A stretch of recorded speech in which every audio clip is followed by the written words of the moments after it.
You open this door with the key of reason. Beyond it is another dimension. A dimension of truth. A dimension of freedom. A dimension of joy. You're moving into the land of both the ideal and the real, of the possible and the actual. You've just crossed over into the Capitalist Corner. Where reason meets reality, welcome to the Capitalist Corner. Welcome to the Capitalist Corner, folks. I'm your host, Michael Liebowitz. I've just finished chugging down a Monster energy drink, so I may be a little bit today. So I guess I don't know what else to say about that, but I've got a great interview out right now with Jim Valiant, wherein we discuss the virtue of productiveness and its role in self-improvement. That is on the Rational Egoist. This channel, of course, is the Rational Alternative. This show is the Capitalist Corner. We've got a great show today. Remember, we love the super chats and super stickers, and Persephone can tell you some other stuff, and then we can get into everything. Please don't forget to go and follow us on Twitch and find us on Spotify. All three shows are on Spotify under separate channels. So we've got the Capitalist Corner, Everyday Ethics, and Crime Corrections and Culture. Go and find them on Spotify, leave a rating. Check out the website, www.thecapitalistcorner.org. We've got all of the recommended reading, all of the millions of articles that Michael sends every day. Blogs, show notes for the people who watch the show and maybe need a catch up. We also do show notes after every episode, recapping everything. Also become a channel member, because we've got members only shorts, which are really cool, and more members only videos coming up, some really exciting ones happening. And I think that's it. All right, so this morning I come across in my feeds. Oh wait, Jenna Clean with $2 getting us started off. Thank you very much, Jenna. Okay, so I wake up in the morning and I have to read a bunch of articles. Before I do that, I need my coffee. So Ian Gilmore says he doesn't know why people drink energy drinks. Well, because I want energy. I don't. There's no really other way to put it. You are so lucky that energy drinks give you energy and aren't just another beverage, because that's what they do to ADHD people. It's oh just my God. caffeine. Okay. All right. We're not making this about you and your ADHD. Okay. So anyways, but while I'm drinking my coffee, I scroll through social media. I often get a hint to a story I might want to cover. For instance, this morning we got the Bernie Sanders stuff that we're going to be talking about. But I've come across a lot of the anti-Pride Month stuff. So I'm just thinking, what the, why is there, well, I know, I shouldn't even say I wonder, because my question was more rhetorical. I think it's silly that so many people are so upset by homosexuals. Let me just say, I don't care if some dude likes dong, that's on him. It doesn't really bother me. It has nothing to do with me. But anyways, so I asked the question, like I said, it was mostly rhetorical, but on X, I've gotten more interaction than any post I've ever put out there before on this thing. I said, why do so many people get angry about Pride Month? If you don't like it, don't participate, So then Race Jacobson, who just commented here, he said, well, there's a lot of Marxism mixed in it. So I said, okay, well, let me do some looking into this. And as I was looking into it, it occurred to me, well, since I'm reading all this stuff anyways, we might as well make it part of the show today so that we can discuss it. So I wanted to know, the history of Pride Month. I wanted to know if it's true that it is, what's the word I'm looking for? Marxist inspired. So I looked into it. Now, Evidently my ChatGPT doesn't want to work for some reason. Okay. So the origins of Pride Month, I'll get to that in a second. So in America, in the 50s and 60s, there was a lot of anti-gay stuff out there. And evidently the cops used to raid gay bars. There was laws against homosexuality. that kind of thing.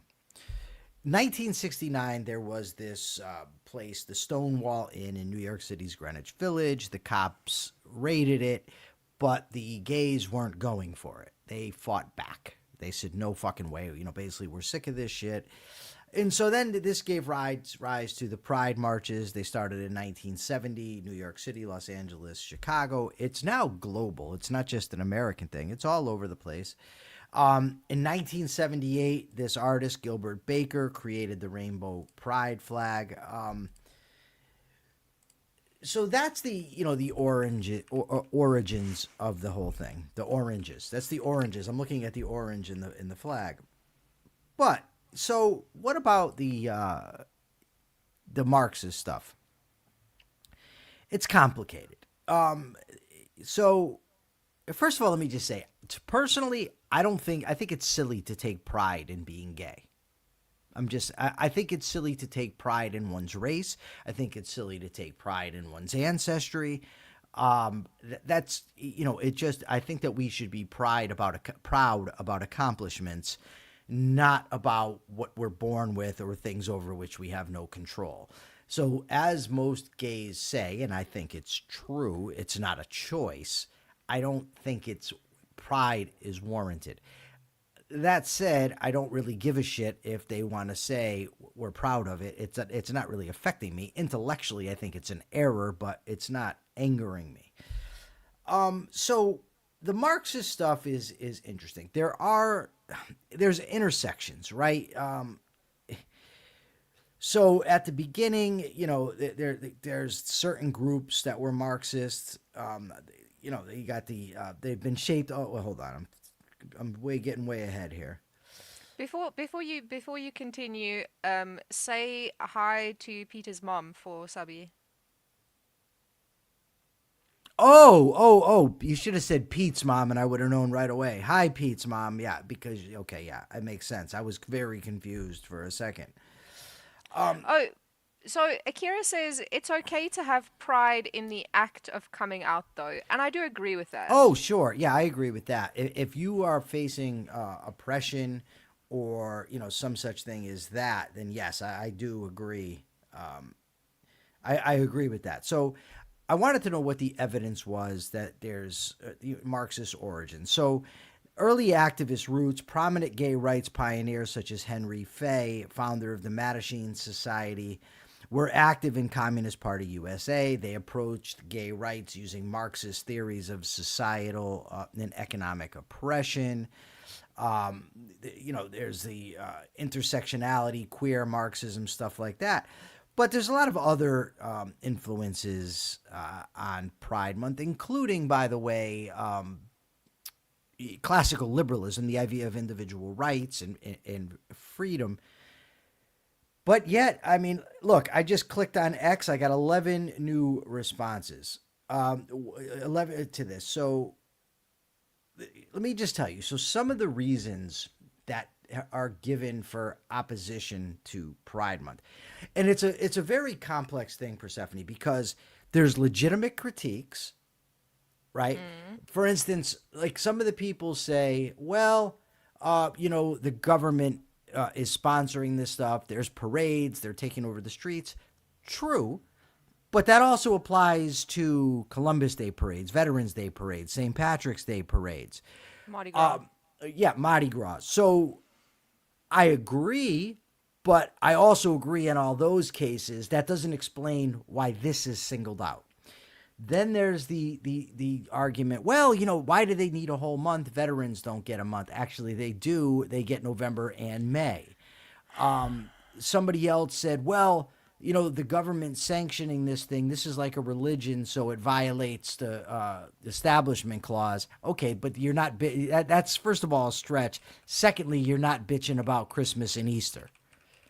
No. Right?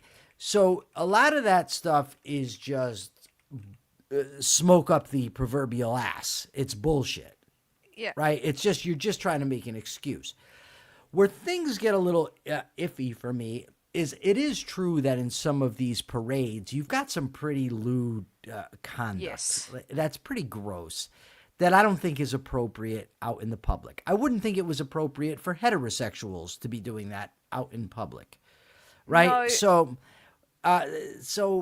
But okay, but we can oppose that stuff without being against Pride Month, right? Other things, other people are saying, well, one of the weirdest things is when they say they're shoving it down our throats. Like, pick a different metaphor, right? So we've also have this corporations promote it. It's on TV, sports leagues. Okay, I don't give a shit. If they're private organizations and they want to do that, you don't like it, you don't have to patronize them, right? You don't want your kids watching Sesame Street, don't let them watch it. So those arguments are just silly. Perhaps the dumbest and the most disgusting is when they come out and say, well, they're promoting pedophilia, because their fucking dumb minds can't differentiate between homosexuality and pedophilia. So, I did a little, I didn't do extensive research, just a little Googling. And homosexuals are not more likely than heterosexuals to engage in child sexual abuse. Just not true. One of the guys tried to make it true by saying, well, if it's a boy that they're abusing, then that's homosexual, which of course it's not. It has a name, pedophilia. Some of the people actually thought that it was going to be an interesting thing to threaten me, in which case I told them, I understand why you hide behind a pseudonym. One guy said the whole lot of you should be done away with, and I told him, I'll tell you what, dude, you're not going to do away with me. Let's just you spoke about gay, about pride, therefore you are gay. I don't know. It's a very odd thing. They mix all these things up with grooming. It's fucking weird. This obsession they have with pedophiles and grooming, and they've morphed all these things together into one giant amalgam that is just the enemy. Bizarre and weird to me. Then there was an interesting take on this that was from homosexuals themselves, who said they don't want to be associated with Pride, that the Pride people don't represent them, and they don't want to be associated with it. Especially, they said, because now it's incorporating the trans stuff, and they don't want to be, trans and gay aren't the same thing. They don't want to be associated. Okay, I mean, I can understand that, but again, I go back to, well, then just don't celebrate it. Just don't go. You know what I mean? Like, you don't have to. I have so many thoughts about this. Like, you've said so many things that I want to respond to. Okay, you can in a minute. I just want to make sure that I'm covering everything that I've come across so far today. Yes, the religious objections are very strong. So, I've basically told them, and listen, people get offended. I don't really give a shit. You're free to believe your religion, whatever you want. But at the end of the day, you're talking about your claim that a fictitious entity has commanded that this is bad. I don't give a fuck, right? I don't care what your fictitious daddy says. It doesn't matter to me, right? You don't get to oppress people because of your fictitious daddy. But the interesting thing in this, she's not going to forget it, Kara. She's not slow. What gives the lie to it is that they're not all up in arms about people working on Saturday. You don't see them out there, getting all upset at singles bars and things like that. It's the gays that they hate and that they're all upset. Finally, I think the funniest thing of the day to me was this woman told me, it's demonic, okay, you mental midget? So I said to her, you believe in demons, QED. She responds and says, what the fuck is QED?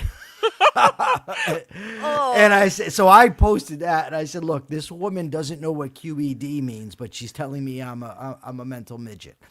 Isn't that, it's a type of GED? It is, yes, yeah. So finally, Ray says, if Pride Month, Gay Pride, were just about restoring and celebrating the individual rights of gay people, which have been historically oppressed, then that would be fine. Unfortunately, people take it far beyond that. That's fine, but we we can oppose those things. Like, I can oppose government sponsoring holidays or government sponsoring parades, and I can speak out against the excesses of things like I do everywhere else. I don't, and the government's a perfect example. If because I oppose coercive taxation and because I oppose unconstitutional wars, I don't then have to say I oppose government. It's similar with this. If I oppose certain aspects of the movement, I can criticize those things without saying there should be no Pride Month, especially with ignorant shit like, well, why doesn't anybody else get a month? When there's a month for every fucking thing out there, just about, if you look hard enough. Would you like to know some of the months? No. Well, yes, if you want to, but I really want you to riff now. I want you to be able to give all your thoughts and takes on this subject, and I will just shut my mouth. Okay, so here's my thoughts. So I Googled what percentage of Americans believe that homosexuality, because one of the replies to your tweet was that the majority of Americans are Christian and believe that homosexuality is wrong. So I wanted to know what percentage it actually was. And it is 39%, according to Pew.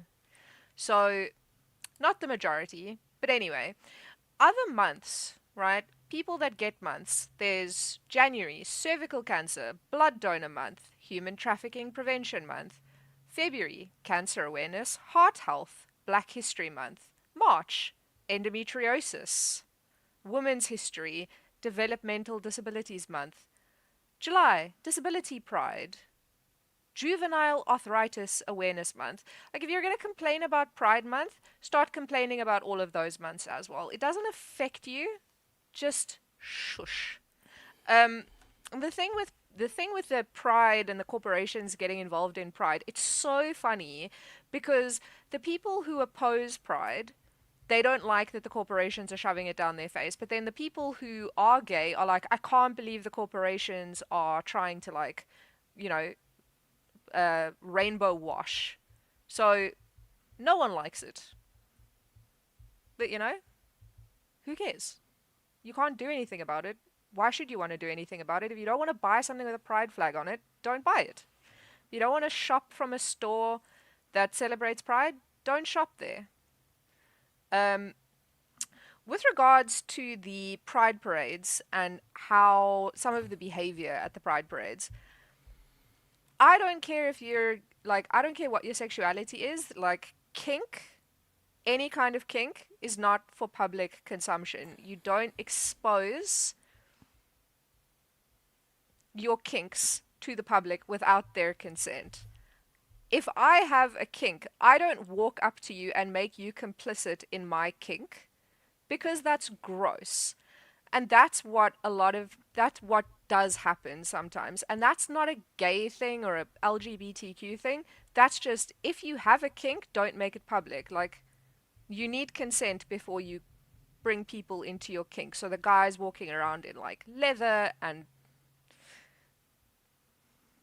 especially not if you're out in public and there are, like, children present. Don't do that. It's icky. It's got nothing to do with being gay. Okay. Do you have more? Because if you do, I want to let you finish. But if not, I do want to announce Kathy Cassio as a new YouTube member. That's awesome, Kathy.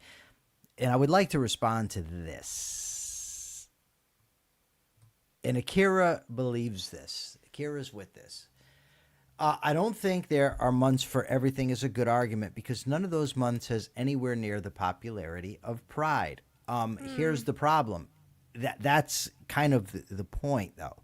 Like, if somebody pointed out to me, well, one of the guys says, why don't veterans have a month? In fact, they have two. Yeah, but it doesn't get enough attention. Well, the fact is you didn't even know it existed beforehand. So if you're that concerned with the veterans, why don't you know? Secondly, you're free to make as many celebrations about it as you would like to. You're free to make it popular if you so choose. Black History Month is widely celebrated. Why? Because they choose to celebrate it. They choose to make a big deal about it. There's also a Hispanic Heritage Month. That's less known, in my view, from what I've seen, than Black History Month. But they're free to celebrate it. So for any month that there is, if you want to make a big deal about it, if that's the argument that, well, first of all, why that one of the things they're saying is, why do they get a month? Right? Okay. So then we point out all the different things that get a month, and then the argument switches. Yeah, but those aren't as popular as this. Different point. It's a different point than saying everybody gets a month. I mean, nobody gets a month, or why do they get a month? Now you're saying it's the popularity. Okay. So your issue is that it's popular? Yes. Just because there's a lot of things that are popular. Pro football is very popular. It's on TV every week. People are wearing their shirts all around. I don't give a shit. I don't watch it. Right? Same thing with basketball, baseball. I don't watch it. I also don't watch The Bachelor. I don't even know if it's still on. Right? Because I don't give a fuck. So if people are concerned about the veterans not getting a month, and they do, start celebrating it. Just go out and celebrate. So if either the argument is, well, nobody else gets a month, but then it switches to it's popular, okay, then make these other things more popular. What is the issue? You don't like it? Like they say, well, they're shoving it down our throats. Well, other than the government doing it, which I have a problem with, but again, you'd have to apply that to a variety of things that people are not applying it to. Right? So then your argument is, well, the corporations are doing it. Okay, don't buy from them. Especially if you're touting capitalism, freedom, and things of that nature. Well, then you shouldn't be bitching about anything free markets produce. Just don't purchase the stuff. You know what I find really difficult to understand? I was big into the gay scene when I was younger. Hold on one second, because I don't know. I want to read these. Dink Smallwood says, in Sweden, the government spends a whole lot of money on Pride. I currently work with caretaking. It's also led to issues. Religious staff clients don't share the value. I agree. Government shouldn't be doing it. Akira Felix says both things can be true simultaneously. I don't know what two things he's talking about. That everything has a month. Okay, but what's the other thing? I don't know. Well, anyway, Akira, explain yourself. So what I was going to say is I was big into Pride. I used to go to Pride every year. If you hadn't sent me articles about Pride, I wouldn't have known that it was Pride Month. Do you know why? Because it doesn't affect me. And I wish more people understood that. I wish more people understood that if something doesn't directly affect you, you can just not pay attention to it. People also need to learn that you cannot control the world. You cannot make the world conform to what you want. And this applies to everyone. Gay people, you cannot force the world to accept you. There are always going to be people who don't accept you. People who don't like gay people, you can't force gay people to not exist. Yeah. I just wish people understood that you're never going to be able to make reality conform to what you want. It is the way that it is. If you don't like something, don't engage with it. If you don't like that a corporation is is involved in Pride, don't support them. If you want to attend a Pride festival, do. If you don't. This really seems obvious. Did you get what I sent to you? I just texted it. I want to see. Okay, so Mr. Deagle says, I remember a libertarian saying that if gays wanted freedom, they would be libertarian instead of socialist. There is a lot of overlap between what I've seen. Okay, so this is anecdotal, but there has been a lot of overlap that I've seen between LGBTQ influences and like Marxism, socialism, communism. I personally have seen a lot of overlap. That is purely anecdotal. Yes. Okay, so let me give a hypothesis as to why that might be the case. All right? If you feel rejected by your mainstream society, your mainstream institutions, and you associate wrongly those mainstream institutions with capitalism because those institutions claim to be promoting capitalism, I think you will see a rebellion against all those things. I don't think that's a rational thing to do, right? But I do understand why it occurs. If I grew up in a society where everything seems to oppose me and hate me, it'd be much easier to not think about those things. I think they should. And this is part of the reason it's important to separate capitalism from, for instance, Donald Trump. Not that Trump is a homophobe. I don't know what that's not the point. The point is he's not a capitalist. And if people accept Trump as a capitalist, then they accept everything Trump with capitalism. Similarly with the conservative Christian movement in this country. They claim to be favoring capitalism. So now people associate them and their views with capitalism. So this was one of the responses I got today. And somebody thinks that this is evidence. This is from, I don't even know what this is supposed to be. And it says gays are 1% of the population and 33% of child molesters. That's not true. And not only is it not true, it's easy to find out, wicked easy to find out, right? So, but and somebody else said, "Oh, I'm going to take this and share it." Good one. It's pure bullshit. But if you're that stupid, you believe that, well, then that's a problem in and of itself. So I also think one of the problems is that this is maybe not. If you look at what Pride used to be, right, it's lesbian, gay, bisexual, and transgender, and it's now expanded to include intersex, questioning, asexual, it's, right, long acronym. So what you do have is a lot more people identifying as some flavor of queer, right?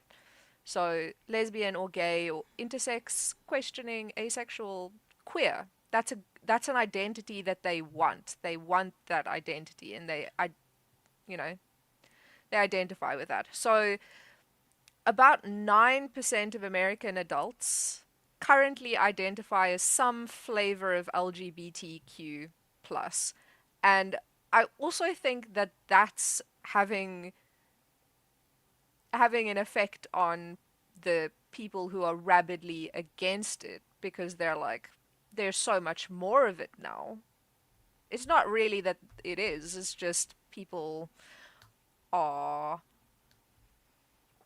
instead of just saying, well, I'm lesbian or I'm gay, they adopt queer as an identity for other reasons. Does that make sense? I'm very tired. I've had no sleep. I'm sorry. No, it's fine. If anybody has anything else to say on this, feel free. We might comment on what you're saying. I can't guarantee it, because we do have other things to talking about, and what you say, but just might not be very interesting. Just keeping it real. About 23% of Americans under the age of 30 identify as LGBTQ plus. Say that again? 23% of Americans under the age of 30 identify as some flavor of LGBTQ. I find that very, very hard to believe. So that's according to a Gallup poll from the 16th of February 2026, which is interesting. Okay. But again, if you consider what that encompasses, I can understand, because it's not lesbian, gay, bisexual, transgender, it's like all these different flavors of queer. Given that you're asking, what's the age of these people? Under 30. Under 30. I would bet that and I'm just speculating, I don't know, I would bet that there's younger people highly represented in that may just think it's trendy to answer that way. I do not think that 23% of the population fits in there. I know. I think because look a little deeper. Can you look a little deeper for me? Say Michael Liebowitz doubts this. Will you please clarify and maybe ask, Claude and the others. I want to get back to Megan before I get to Bernie Sanders. Megan says it's helpful to name instances in which capitalism has promoted equal rights. For instance, private industry hiring women voluntarily before postal service had to be forced. Yeah, my problem with it, Megan, I don't disagree with you, but ultimately capitalism leaves people free to do what they want. And there's going to be instances where private people are bigots, and they should be free to be bigots. And they should be free to not hire or not serve whoever they don't want to hire or serve. Now, the profit motive tends to go against that because it's just not profitable to act that way. You want to have as many customers as you can. And when cultures are more liberal, then that type of behavior is frowned upon and you end up being ostracized and so on and so forth. But like, if you want to point, I just don't like the idea of getting into a pissing match where I can point to, well, you know, the $5 a day minimum wage was imposed, for instance, by Henry Ford, and it was done voluntarily. And then someone can say, well, what about this other instance over here where they didn't want to pay anybody even what the market wage was, and then you end up in a pissing contest. But Megan, you do have a point. I'm not trying to detract from your point, just to. Let me see. I heard this is another case. You know how yesterday on Everyday Ethics we were talking about how sometimes both options suck? This is another one of those things. If people are free to run their businesses the way they choose, what you're going to have is that some people are going to be bigots and are going to exclude people. That sucks. It's gross. But the other option is like mandating things that you don't want the government to be mandating. You don't want the government involved in business. But what that does mean is that sometimes you're going to get businesses that discriminate. Okay, have you looked into some more about this? They're talking in the chat now about whether it's a choice or not. And I don't think that it's genetically determined. That's my view. I think there's a lot of factors that go into it. But I want to move on to the next topic. What's not genetically determined? I don't Being think gay? homosexuality is genetically determined. No, you could have twins. One's gay, one's not. And they share identical genetics. I mean, that's, I don't see how it matters. But it doesn't really matter to me. It's just what they're talking about. So can I? Okay, I want to go on to the next topic. Do you have something you want to finish with on this? Go ahead. No, I have nothing. I do find race does say there's a ton of social cachet in joining the community. That's very true. Yeah, I of also course. think that's like a huge for the younger people. Yeah. For the younger people, there is an unearned community. You just say I'm gay, I'm non-binary, I'm queer, and then you've got a community. Right. So Megan says she's heard of research that indicates that homosexuality isn't genetic, but it's congenital, having to do with fetal development. I've heard the same thing. Being exposed to extra hormones of the, if you're a male, being exposed to extra feminine hormones, that type of thing. I've heard of that also. Okay. So Bernie Sanders says he will soon be introducing a bill to give the public a 50% ownership stake in the largest AI companies in America. This would guarantee that trillions created by AI are used to improve the lives of all of us and block oligarch decisions that harm the American people. Bernie Sanders, go fuck yourself. That's how I feel. It's going to guarantee it makes everybody's life better. So the people who had nothing to do with its creation, put in no sweat equity, no thinking, had no education, no creativity, nothing, who are benefiting from it anyway, like I do every single day. Now I need to get money from it as well by the force of a gun, a Bernie Sanders gun. No, thank you. I don't think there's a chance that passes. But just the fact to me that an American politician, an American elected senator, thinks this is a good idea, that's a problem. And you want to do a poll.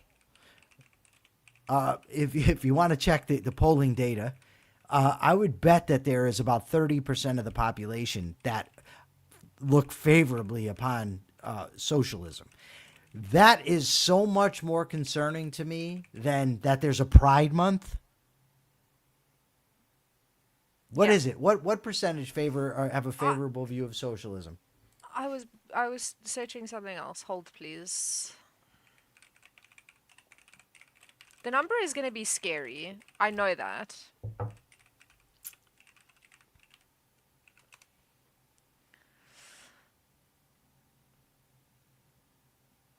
Ooh. 39% of Americans view socialism positively. 66% of Democrats and 14% of Republicans. Younger Americans are substantially more favorable towards socialism than older Americans. Some recent polling found that 62% of Americans under the age of 30 expressed favorable views of socialism. Yeah, that's So awful. that's horrifying. That's really horrifying. 40%. 40% is a scary number. And 62% for the under 30s.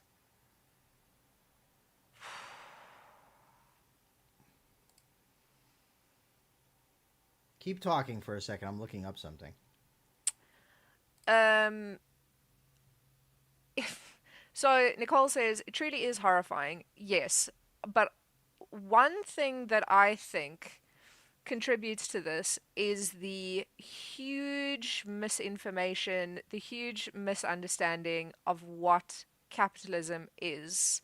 Not necessarily spread maliciously, but I was watching an unrelated video today on YouTube, and someone said that the reason that people in England wore hats was because of capitalism. Like back in like the set, like, you know, the Peaky Blinders time. They said that the reason that everybody wore hats was because of capitalism. And then he went on to explain it's because the English government needed to subsidize the wool industry, and so that everyone had to wear a hat. And I was like, do you see how that is not capitalism? The government mandating that you have to buy a hat, that's not capitalism. That's government interference. Do you see how they're different? And they don't.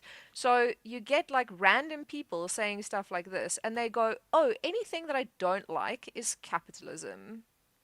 And the opposite of capitalism is socialism. Therefore, that's what we need. We need the opposite of.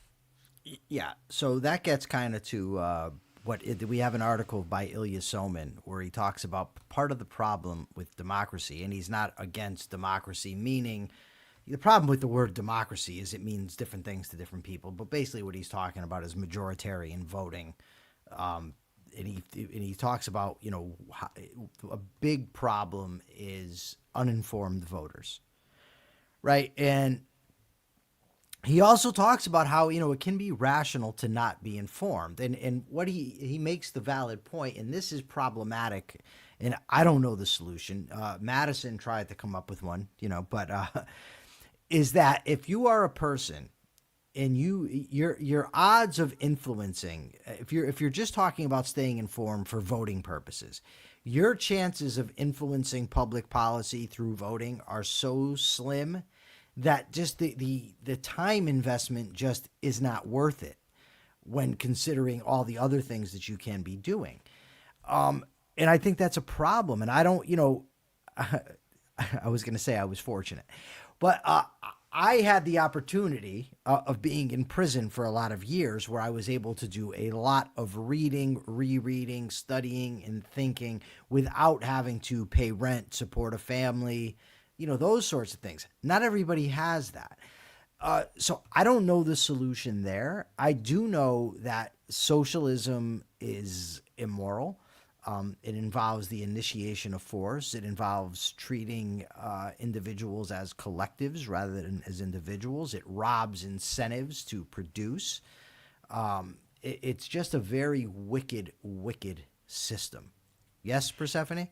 It's wicked because it allows people to feel good about themselves while doing things that actively harm themselves and the communities that they are trying to help. It gives them, it allows them to feel like they are contributing positively to a society while doing nothing to actually contribute. And it makes them feel good, and they never have to think about the negative consequences of what they're doing, because they're like, well, I'm a good person because I want everybody to have food and I want everybody to have healthcare, therefore I'm a good person. But they don't think about what the consequences of that are, and they don't have to, because they can just keep shouting that socialism is the answer. We just need to care about each other.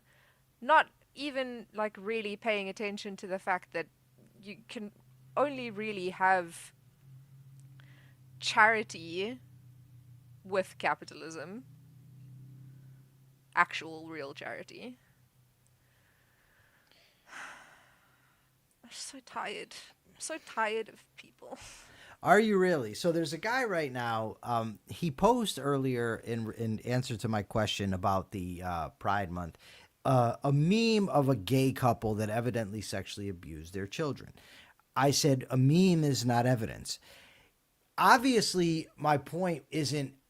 So they all start saying, "Yeah, this is true. This is true. This is true." Okay, but that's not what I'm asking evidence for. Why are you presenting a picture of one gay couple that sexually abused their children? You're trying by implication to say homosexuals are a danger to children. So proving that that instance actually happened obviously doesn't prove a damn thing. What I'm asking you to prove is the stronger correlations and causations that you're implying. And that gets back to the inability to think. It's almost like we shouldn't view anything in terms of collectives. Almost. It's almost like what we should really be doing is looking at people as individuals and not judging entire communities, not treating communities as collectives. Almost. Yeah. All right. Ray says I did most of my reading of objectivism on welfare. Ironically, I have a job now. I mean, that's also a big thing. The people on welfare are so disincentivized from improving their situation, and so many of them are so upset about the fact that they cannot improve their lives, because by trying to get off welfare, they fuck themselves over. They can't work. They want to, but they can't, because if they go over like a certain amount of hours, a certain amount of money, they lose all of the support, and what they would be earning doesn't make up for what they'd be losing in welfare. So you've got all of these people who genuinely want to be productive, who want to have jobs, and who want to be independent, and they are reliant on welfare. They cannot get off, despite the fact that they want to. And I don't know how anybody can look at that and say that that's the better system.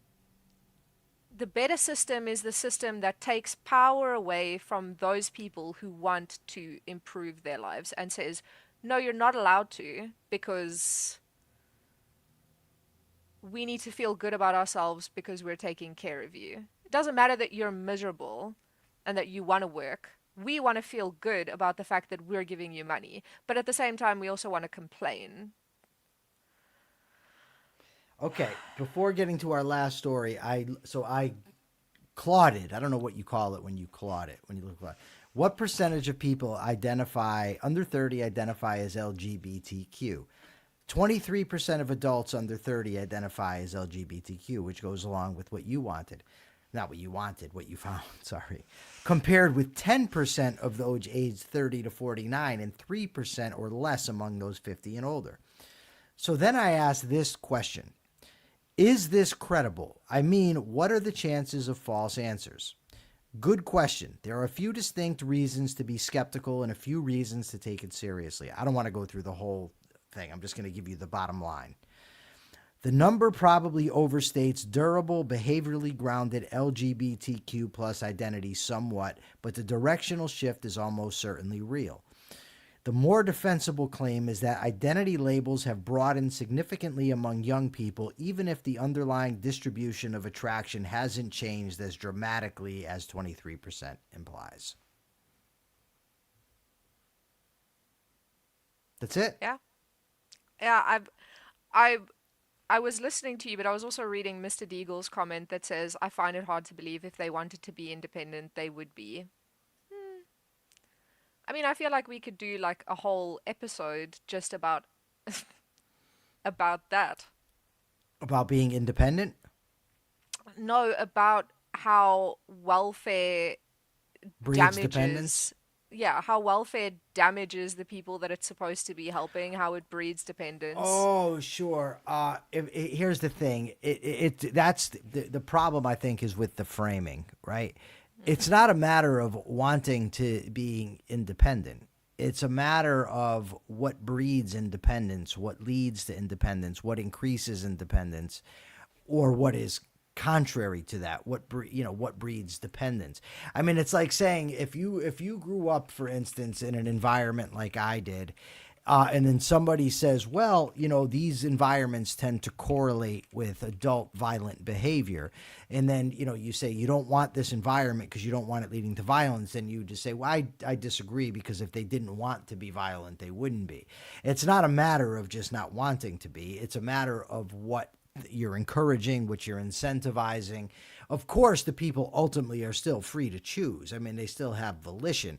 But that doesn't take away from what incentives do and don't do in a given society. So Mr. Deagle says anybody on welfare can choose to work. Yeah, that's true. But it's also, hold on. First of all, it's not necessarily true in one aspect. There are probably less jobs because the government is taking money out of the economy for transfers of wealth and for other things. So there's less money for investment. That's the first thing. Secondly, yes, assume they could get a job, but what Persephone's indicating is what these policies promote. It's not a direct cause-effect relationship, or because you're on welfare, you have to do this. And then you turn and say, well, if they didn't want to, they could get a job. They don't have to stay on it. That's accurate. They don't have to. It's, again, about what you're incentivizing with these policies. At least that's what I think you meant, Persephone. Of course, you can speak for yourself. So, yes, anybody on welfare can choose to work. But if you look at some of the people who are receiving welfare, they receive a certain amount of money. If they work over a certain amount of hours, or they earn a certain amount of money, their welfare gets cut off, which means they've had X amount of money from welfare plus X amount of money from their hours. If they try to improve their situation by earning more money, they lose the welfare money and are only left with the money that they earn from working, which is fair. But what it does mean is that if they had $2,000 and $1,500 of that was from welfare, they now go up. They earn $100 more. Instead of earning, $1,600, now they're earning $600 because they've lost their welfare. So you can say they can work, but what you're saying is they're disincentivized. You're because who is actually going to say, I'm going to give up my house, my flat that I live in. I'm going to live on ramen noodles. I'm going to go beg on the streets, when what I could be doing, despite the fact that I want to work, is continue to live on welfare. Yes, they can, but they're disincentivized from doing it. So, despite the fact that they want to. In another example of welfare, evidently Trump he wants to bail out the cotton companies because they're taking losses, and they're taking losses as a result of his previous tariff policies, which again vindicates Mises and Rand that controls breed more controls, interventions breed more interventions. So before we take off for the day, Persephone, at least until Everyday Ethics, which is at 2:30 p.m. Eastern Time on this channel, the Rational Alternative channel on YouTube, is the lots happening in Iran. So the Iranians said that they're backing out of talks. Trump says, no, they're still talking. Whatever. Who the hell knows? But Trump came out and said that he had a nice talk with Netanyahu, and Netanyahu is going to turn around the troops. They're not sending the troops into Beirut.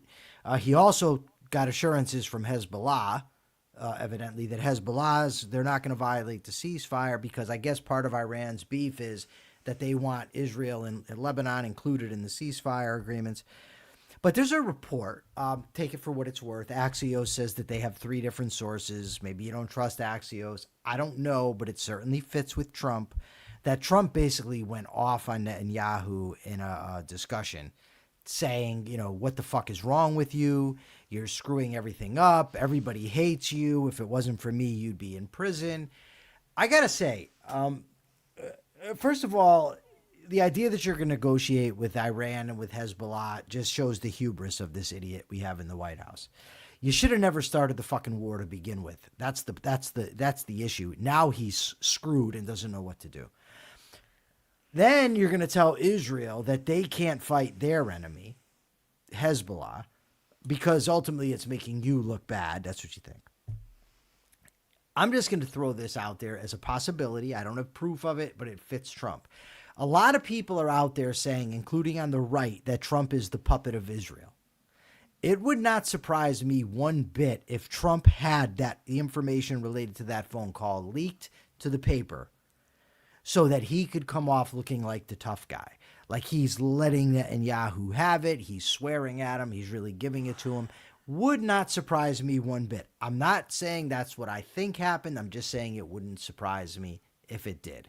What do you think, Sephi? It wouldn't surprise me either, but it's also, if that was the case, it's very indicative of a bad personality trait that you think that going off on someone and screaming and saying you're a fucking idiot, that makes you a tough guy. And what's also really sad is that a lot of people will see that and think, what a great president this man is for his ability to scream expletives. And it doesn't make you a good leader. You made stupid decisions, and you having a phone call where you tell someone that they're a fucking idiot, that doesn't make you a good leader. Those people want to be bullies in their real life, and Trump is a bully, and they stan their bully because their bully is bullying the people that they don't like. Kira says Trump is that petty. Remember, he's the best regarding Israel, though. Imagine saying that unironically. I got to say, in relation to Akira Felix's statement, I was told at the beginning of this that the character of the man in office is irrelevant to the war. The war is necessary, so it's irrelevant about the man's character. There are people now that said that are bitching incessantly about how the man is conducting the war. What I am not seeing is an abundance of people coming out and saying, you know what, I was wrong. Whatever. Judge such people as you think necessary. It seemed obvious to me from the get-go that when you have a lying narcissist who's willing to violate the Constitution, to make things up about the reasons you're going to war, that this is not going to turn out well. Whatever. Thoughts, Sephi, before we wrap up? People need to look at the reality of a situation and not what they want it to be. And that, I think, was a big problem with the war. People wanted the war for specific reasons, and whether those reasons were right or wrong, that was not what the objective reality of the war was or was going to be. They injected what they hoped what they wanted, and they ignored the facts and the reality of the situation. And that's dangerous, because if you start making decisions based on hopes and dreams and ignoring the objective reality and the facts that make up a situation, you are screwing yourself royally. Yes, thank you. As far as apologies go, who asked that question? Race. Have there any been apologies to you, Mark? Apologies, no. I mean, there are people who admitted that we were right. Jerome Brook was one, and Jim Valiant another. I can't remember Nathan. I forget Galula, something. I can't remember how I say his name exactly. He said, "Yeah, we were right." But apologies, no. Haven't gotten any of those. I don't remember what yesterday's question was, but the only answer we got was from Zardo Sis 2912. He says computer programming solving problems makes him happy. That was the question, was what makes you happy, and okay. I'm pleased that none of the audience is happy. That makes you happy? I was being sarcastic. You're happy that people aren't happy? That seems No, a little I like sick. I like people to be happy. You know what? I just read Mr. Deagle's comment about the name of today's Daily Objectivism, It's the Daily Objective show. Yes. I just looked at the thumbnail, which is also very interesting. Yeah, whatever. You know what I mean? I kind of want to put that behind me a little bit. It's hard. I'll confess that. It's difficult. When people are wrong and proceed like they were never wrong, it does annoy me. And that's probably an idiosyncratic flaw of mine that it annoys me. But like if Persephone and I were arguing about something and then I was proven wrong and then just took her line as if I never held the different one, like I would, whatever. Capitalist thought of the day. Yeah, they are leaning hard into the clickbait. Clickbait is not my thing. I'm not saying that I don't want to have jazzy thumbnails that are going to get attention. I think that's fine, but my soul is not for sale. That's all. So, anyways, what the hell was I just going to say? Capitalist thoughts of the day. Yes, it does. Race. Yes, it does. Capitalist thought of the day. What can I say? I'm going to piggyback on my episode of The Rational Egoist that was recorded with Jim Valiant, productiveness.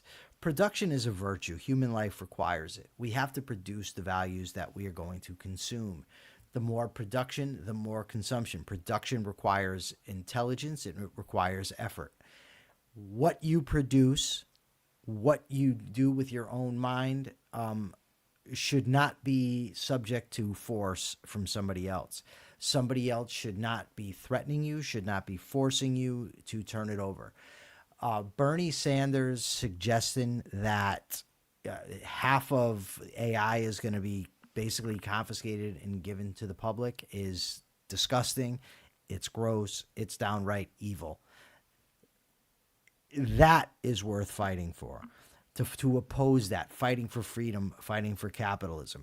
So many people are upset about Pride Month or about woke and things of that nature. Far more upsetting is it to me, the confiscatory tax rates, the 37 or 38, 39 trillion dollars we are in debt, unconstitutional wars. These are the things to me that are very, very important. And I think we have to keep fighting and fighting and fighting. And what we are fighting for are reason, freedom, individual rights, capitalism. Thank you. Persephone, you have to ask the question. And please tell them if they like this, they can get us on the Rational Alternative channel. What he said. My question today is, if you had to recommend one book to someone to change their mind about something, to change their life, if you had to recommend one book, what would it be? Not your favorite book. If you had to recommend a book that would change someone's life, what would it be? If anybody's interested, mine is the Law. The Law, really? It's the book Frederick that Bastiat. it's what changed my life. So All right. that's what I would recommend. So Well, thank you, Persephone. Thank you, audience. Thank you for the super chats. Thank you for participating in the discussion. Remember, 2:30 p.m. today on this very channel, we're going to be doing Everyday Ethics. If you're joining us from X, the channel is The Rational Alternative. We have multiple shows on this channel. Please join us. I think you're going to like the content. And other than that, we'll see you later. And until we do, check your premises.